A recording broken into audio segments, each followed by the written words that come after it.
يا عم جورج، ايه اللي بيحصل في الماركت يا عم؟ في واحد هيقول لك فرقعه عقاريه، في واحد يقول لك لا لا لا لا لازم تشتري، وفي واحد يقول لك مش عارف ايه.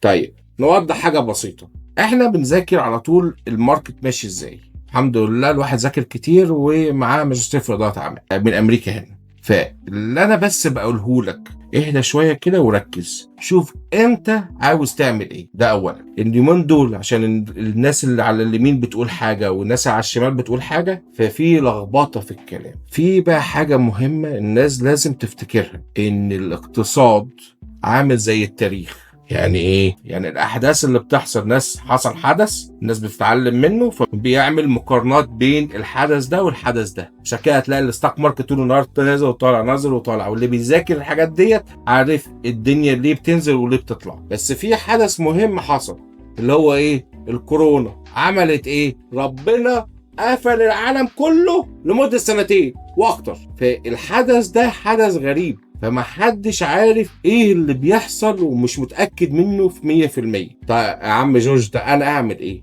في مميزات كده صغيرة. لو انت مشتري بتشتري بيت، هتلاقي البيت سعره نزل. تاني حاجة هتدفع الداون بيمنت، مش هتدفع كلوزنج كاست. اوكي ليه؟ عشان ممكن تاخد حاجة اسمها ايه؟ سيلر كريدت. ده لو انت عندك بيت انت جبته ب 200 وبقى ب 500، في حاجه اسمها ايكويتي. حاول تستغل الايكويتي دي عن طريق اللي انت يا تدفع الديون اللي عليك، يا تاخد الايكويتي وتشتري بيها بيت تاني، يا تاخد الايكويتي دي عباره ممكن تتعمل از هيلك، اللي هي كريدت كارد بليمت عالي، تخليها جنبك علشان ظروف الدنيا ما تعرفش فيها ايه. فده التفكيرين، وانت اللي تحكم، عشان بجد مفيش حد متاكد 100% ايه اللي بيحصل. وربنا معاك يا رب.